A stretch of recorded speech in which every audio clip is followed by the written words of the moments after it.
যেটা এক গ্লাস সালাম তার এক ফোঁটাও হারাম। জি জি, এখন হাদিসে এটা আছে কলিলুহু যে, কাসিরুহু। জি, আবার এটা আছে যে মানে নেশা জাতীয় সকল দ্রব্যই আসলে মাদক বা জি মদ। জি। এখন জর্দা খেলে কি সেই একই হুকুম বর্তাবে কিনা?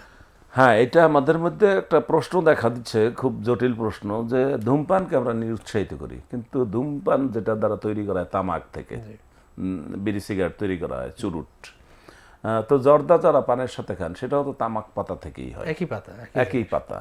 এটার মধ্যে একটর কিছু স্বাদ তৈরি করা হয় অন্যরকম, ওইটার ওটা মধ্যে আর এক রকম। পরিশোধন করা হয় আর ওইটা কি। ওইটা পুড়ে খায়, আর এটা পরিশোধন করে অন্য কিছু মিক্স করে খায়। জি এই জন্য কোনো কোনো ওলামায়ে কেরাম জর্দা খাওয়াকে নিরুৎসাহিত করেন।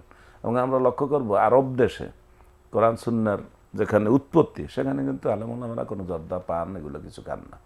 এটা আমাদের এই ভারতীয় উপমহাদেশে একটা খুব কালচার উপাদেয় হয়ে একটা গেছে আর খাদ্য। কি।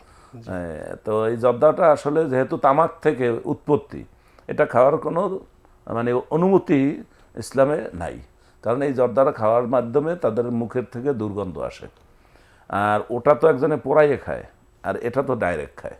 জি তো এটাকে যেহেতু এখন পর্যন্ত মাদক দ্রব্য বলে চিহ্নিত করা হয়নি, সেজন্য এটা ওইটার হুকুমে আসবে না যে মাদক দ্রব্য সেবন করলে তার 40 দিন ইবাদত হয় না, এইটাও সেবন করলে 40 দিন এর ইবাদত সাথে এটা কিয়াস হবে না। হবে না, কারণ এটা এখন মাদক হয়নি।